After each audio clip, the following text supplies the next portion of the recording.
Подкастымның кезекті қонағы Little Miss United World халықаралық сұлулық байқауының алтын титул иегері, жақында өткен Фараби аруы 2023 байқауының бас жүлде иегері, яғни Miss Казну 2023 атанған Құрман Құралай. Айта кетелік, Құрман Құралай қазіргі таңда Әл-Фараби атындағы Қазақ ұлттық университеті журналистика факультетінің 2-ші курсын тәмамдады. Подкастыма қош келдіңіз.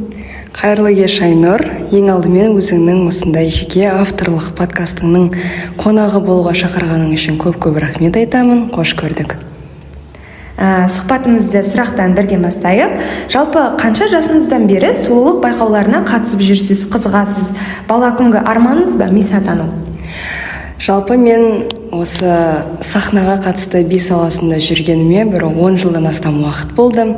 Өзімнің қатысып жүрген ұжымым осы Ақтау қаласындағы ең алғашқы, ең жалғыз сұлулық байқауын өткізетін ұжымдардың бірі болды. Сол мен биге қатысып жүргеннен бастап, әрине бірден байқауға қатысқан жоқпын. Бір қонақ ретінде келдім, көрермен ретінде келдім. Кейін би көрсеткенде басқа топтар өнер көрсеткенде осы бишілердің арасында болдым. Кейін сахнаға шығып, ең алғаш рет менің сұлулық байқауына қатысқаным 2018 жылы 15 жасымда болды. Бұл Ақтау ханшайымы деген 17-ші қалалық сұлулық байқау болатын. Сол байқауға қатысып мен бас жүлдені алдым. Осы Ақтау ханшайымы байқауынан кейін жаңағы сіз атап өткен Грекия елінде өткен халықаралық сұлулық байқауына жолдама алған болатынмын. Мисс атану менің бала кезгі арманым деп айта аламын. Мен кәдімгідей 5-6 жасымнан бастап теледидарда топ модель по-американски деген жоба болатын еді. Ең алдымен соған қызығып, кейін жаңа айтып өткен сұлулық байқауларына қызығып бастадым. Кейін сол кішкентай бүлдіршін кезімде Мисс Вселенная деген конкурсты көріп, мен осы жерге міндетті түрде барамын деген өзімше бір балалық мақсатымды қойған болатын. Және осы балалық арман, балалық мақсат әлі де жоғалған емес. Бұл менің әлі де бір өмірлік, қалай айтсам екен, өмірлік мақсаттарының біріне айналды. Бұның барлығы өзім үшін, менің ойымша, осындай секілді жобаларға қатысу маған бір сенімділік береді. Ал енді сұлулық әлемінде сіз үшін үлгі тұтатын жан бар ма? Сұлулық әлемінде мен үшін үлгі тұтатын жан негізі жоқ, бірақ мен үнемі Айда Исаева есімді тұлғаны қарап жүремін, инстаграмнан бақылап жүремін. Осы Қазақстан атынан Мисс Вселенныйға шығып, біздің елімізді таныстырған мистардың бірі болды деп айтуға болады. Сондықтан осы кісіге қарап мен тамсанам. Сөйлегені, оның бір жүріс тұрысы, өзін өзі ұстауы мені өте қатты таңғалдырады. Нағыз қызға тән қасиеттердің иесі деп айта аламын. Былтыр ана тілі аруы жігіт сұлтаны байқауынан 1-ші орынды иелендіңіз. Фараби аруына қатысамын деген шешімге қалай келдіңіз? Жеңімпаз атанатыныңызға сенімді болдыңыз ба? Енді бұл сайысқа қатысу мен бірден тіпті университетке түспей тұрып ойлағанмын. Міндетті түрде мен жоғары оқу орнына түскенде осындай сайыс болады және мен қатысамын деп жаңа ұстаным болған еді. Өйткені жаңа айтып өттім ғой, бала кезімнен қызыққан салалардың, бағыттардың бірі болдым. Фараби аруына қатысқанда мен өзімше бір сенімділікпен келдім бірден. Яғни және қатысушылар арасында бір қазір бір тіркес бар еді, адал бәсекелестік деген нәрсені ұстандым. Әрине біз қыздардың арасында өзара бір бәсекелестік болады, дегенмен де бұл бір шектен шығып кетпеу керек. Өзімнің қарсыластарымды білдім, былай бақылап жүрдім дегендей, бірақ өзіме толықтай сенімді болдым. Мен шыны керек, негізі кастингке келген кезде, егер мен осы уақытқа дейін сұлулық байқауларының кастингіне келген кезде бұл байқауға не үшін келдіңіз деген сұраққа тәжірибе жинау үшін, жаңа таныстықтар үшін деп жауап берсем, осы байқауға келгенде мен бас жүлде алу үшін нақты осы мақсат үшін келдім деп жауап бердім. Сондықтан менде ешқандай қорқыныш, қобалжу болған жоқ. Ондай бір қатты айтып өтетіндей өз-өзіме толықтай сенімді болдым. Байқау 1 ай бойы жалғасты, яғни іріктеуден өткен 100 арудың ішінен суырылып 9 ару гранд финалға жолдама алды.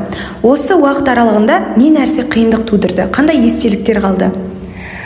1 ай дайындықтың ішінде өте көп естеліктер. барлығы қызықты өтті. Енді мен жаңа айтып өттім ғой, өзім сенім, мүмкін ол бір сенімділік болғаннан ба, немесе осы уақытқа дейін осындай бағытта тәжірибе болғаннан ба, мен бір ондай қатты қиыншылықтарды көрген жоқпын. Жеке адам ретінде қиыншылықты көрген жоқпын, бірақ енді біз бір ай дайындықтың ішінде ең алғашқы күндері ұйымдастырушылар бізді қатысушылармен жаңағы жалпы дайындықты бастады. Біздің мысалы ашылу салтанатына билеген биіміз бар, дефиледегі әрбір қыздың реттілігі бар, дұрыс жүріп өту бар деген сияқты. Осындай кезде ең қиыны бұл топтық жұмыс. Команда дейді ғой, бір команданың жұмысы. Әрбір қыз өзара өзіндік жауапкершілікті артады өз-өзіне, және мысалы бір қателік кетсе, бұл бір ғана қыздан кетуі мүмкін. Яғни бір адамның қателігі бүткіл топқа кесірін тигізуі мүмкін. Ең қиыны тек осы болмаса. Бірақ бір айдың ішінде енді ұйымдастырушылардың арқасында, олардың көмек қолдаулардың арқасында біз осы командный дух дейді орысша айтқанда, топтық жұмыстың не екенін түсініп, осы нәрсеге үйрендік. Бір ай уақыттың ішінде бізге ұйымдастырушылар әртүрлі шеберлік сағаттарын ұйымдастырып берді. Мысалы, бұл жаңа айтып өттім ғой, адал бәсекелестік деген нәрсені түсіну үшін әрбір қатысушының басқа қыздармен жақсы қарым-қатынас орнату үшін тек қана бұл сайыс деп шектеліп қана қоймай, жақсы бір достықты орнату үшін олар әртүрлі бізге үйірмелерді ұйымдастырып берді. Біз мысалы сурет салуға бардық, қыш құмыралар жасауға бардық, дефиле, би деген сияқты әртүрлі салада өзімізді былайша айтқанда сынап көрдік. Осыған дейін мен ана тілі аруы атанған Арна Құралбекпен және Жігіт Сұлтаны байқауында жеңімпаз атаған Айберген Бадимен сұхбаттастым. Сол кезде көбіне сұлулық байқауына қаражат көбірек кететкен. Құпия болмаса, осы Фараби аруы 2023 атану үшін қанша қаражатыңыз жұмсадыңыз? Бұл сайыста бір шамамен 100-150 мыңдай, одан көп емес. Осындай көлемде қаражат кетті. Бірақ менің риза болғаным, осы жолы ұйымдастырушылар барлығын өздерінің тараптарынан беруге тырысты. Яғни біздің мысалы ашылу салтанатына биге киген киімімізді Данана би есімді дизайнермен келісіп, сол кісінің тарапынан берілді. Таныстыруға киген біздің комбинезондарымыз бар, оның барлығы осындай жаңағы нәрселер ұйымдастырушылардың тарапынан берілді. Өзімнен кеткен қаражат бұл таза өзім үшін, мысалы өз өнеріме деген сияқты, немесе фотосессия кездерінде бір ерекше образ жасауға тырыстым. Осы кезде көйлекті прокатқа алу, жалға алу деген сияқты әртүрлі бір аксессуарлар алу деген сияқты. Ол таза өзіме кеткен қаражат. Осыған мен риза болдым, өйткені көп енді байқауларда әр қатысушы өзіне, өзінің көйлегіне, таныстыруға киетін нәрселеріне өзі жұмсайды қаражатын. Яғни гранд-финал бізде 4 кезеңнен тұрды. Яғни біріншісі таныстыру, дефиле кезеңі және сұрақ жауап және өз өнері. Осы тұста көрермен ретінде бір қызық сұрақ, жалпы сұрақ жауаптағы сұрақтарды алдын ала сіздерге береді ма, дайындайды ма? Алдын ала нақты бұлай сұрақтарды бермейді. Өйткені бұл жерде енді әділетсіздік болады деп айтуға болатын шығар. Бірақ бізге мысалы Мисс Қазақстан деген сияқты байқауларды қарап көріңдер, осындай секілді сұрақтар келеді деп айтқан едім. Және жалпы қандай тақырыптағы сұрақтар болатын айтым. Мысалы университет туралы болуы мүмкін, қандай мисстар туралы, жалпы осы сұлулық байқауының тарихындағы мисстар туралы сұрақтар келуі мүмкін. Ондай қатты қиын сұрақтар болмайды деп бізге айтты, және біз осыған сенімді болдық. Енді ең шешуші кезеңдердің бірі бұл өз өнерін көрсету, және ол барлығы нәтижеге әсер ететін кезең деп білемін. Осы көрермен ретінде өз пікірімді тағы да айта кетсем, барлық финалистердің өнерлері ерекше болды, шоу көрсетілді, бірақ ішінде сіздікі ерекше болды. Яғни алған тақырыбыңыз табиғат мәселесі ең өзектілігін ешқашан жоғалтпайтын өміршең тақырыптардың бірі.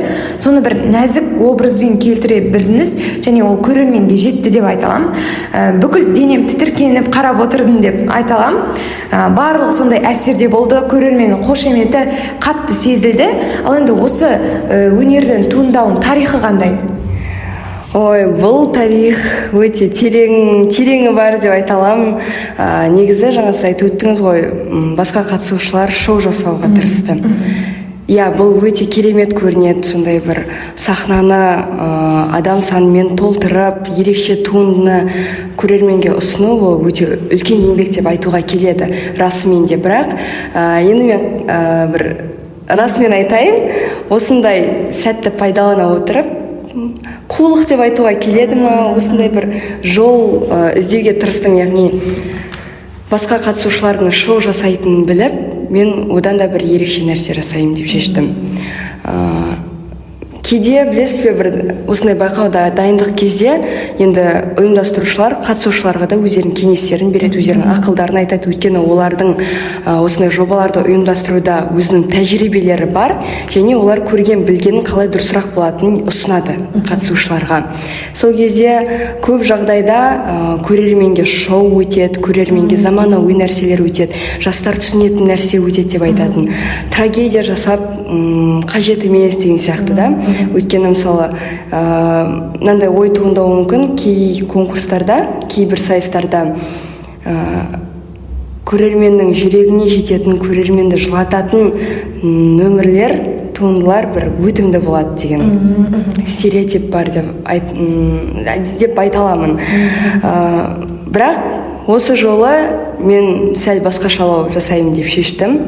Бұдан бөлек жаңағы менің нөмірімнің тарихы бұл сол 2015-2016 жылдардан басталады. Өзім музыканы қатты ұнатам, өнерге жақын адаммын. Кейін Гакку музыкалық телеарнасы бар. Сол жерде Кең дала деген айдар болатын. Туған жерге, отанға қатысты клиптарды, бейнебаяндарды, өлеңдерді шығарады. Сол кезде 2015 жылы ма Япурай деген бейнебаянды көрсетеді. Осыған дейін мен бұл өлеңді білмейтінмін, бірақ кей жерлерде естіп қалам. Мен сахнаға шығып жүрген адаммын ғой сол кезде. Әншілерден естіп қалам. Сондай бір жағымды, өзіме ұнайтын, жүрегіме қатты жеткен ән болды, бірақ атын білмеймін.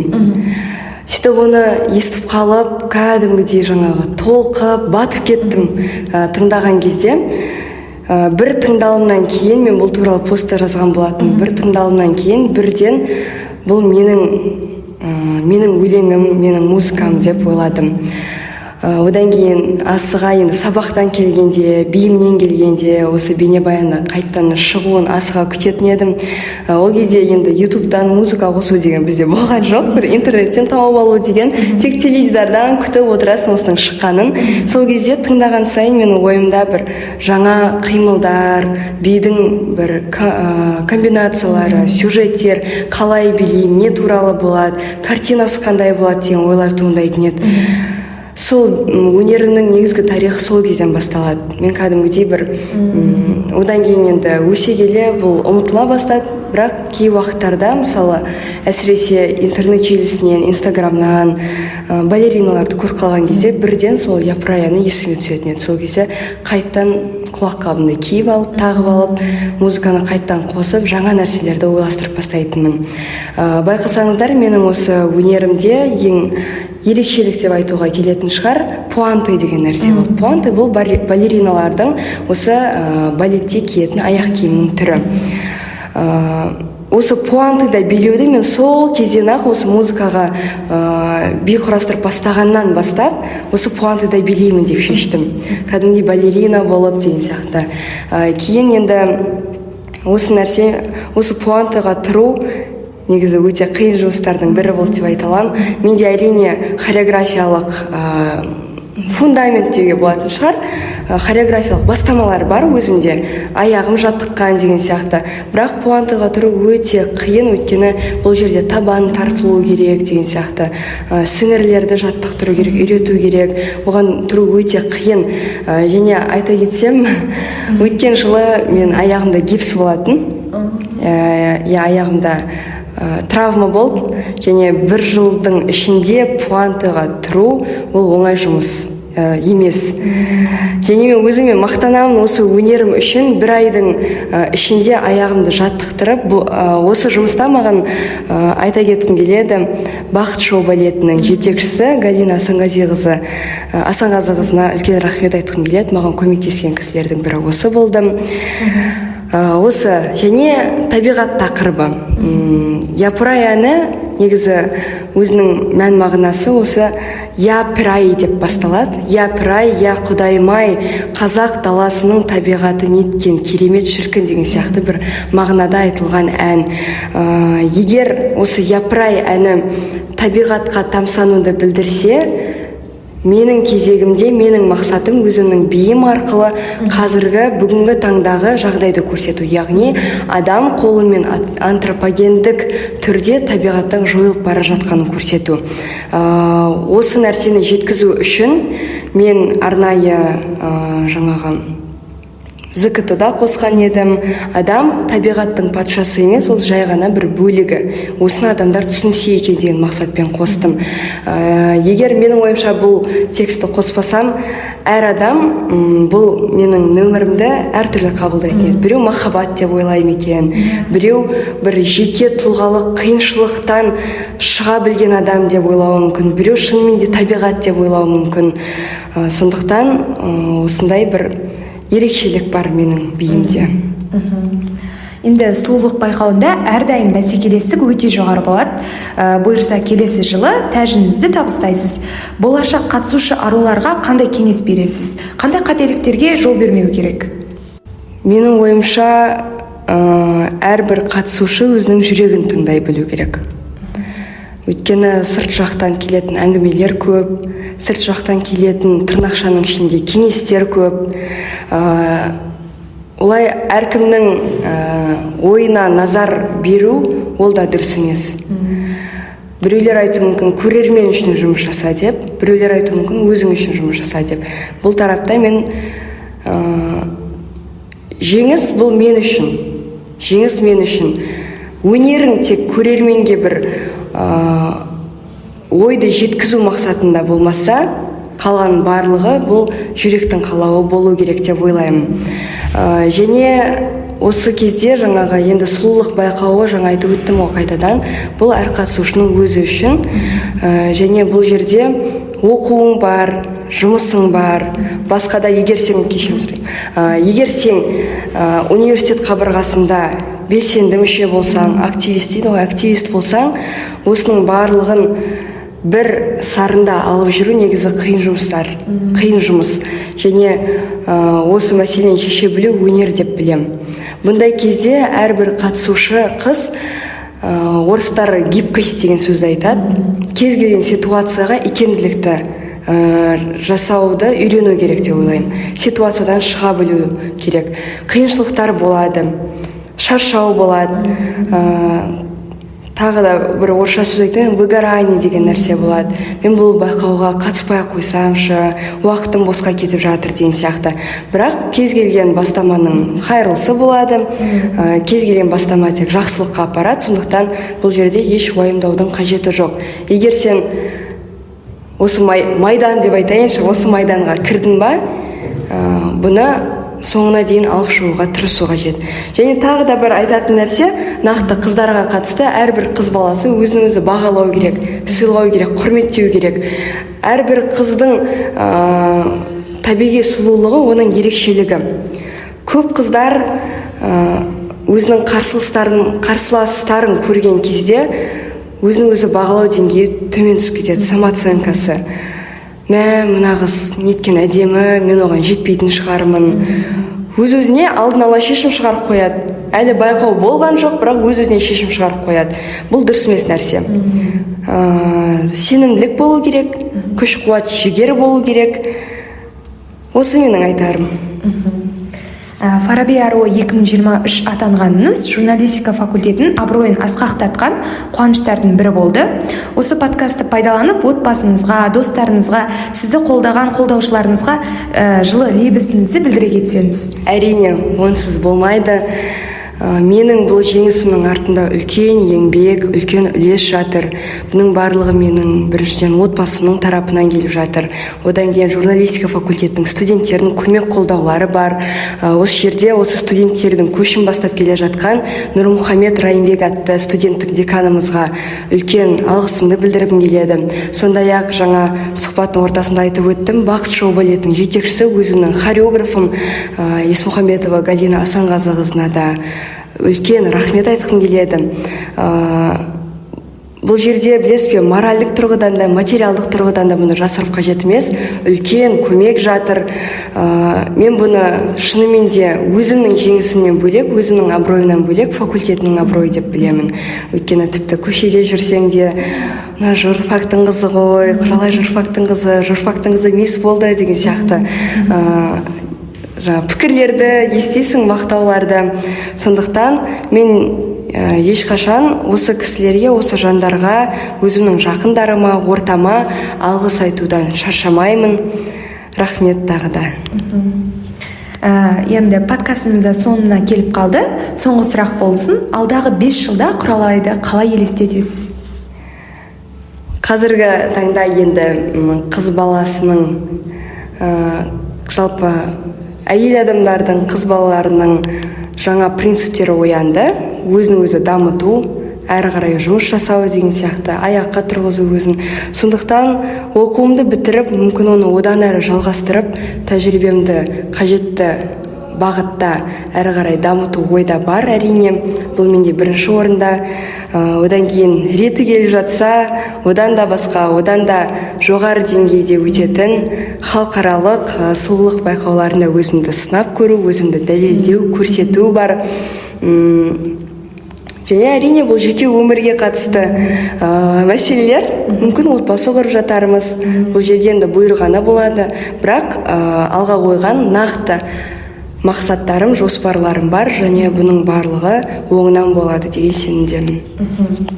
Сұхбат үшін алғысым шексіз. Әрмен қарай Мисс Алматы, Мисс Қазақстан, тіпті әлем аруы атануыңызға тілектеспін. Көп рахмет, Айнұр.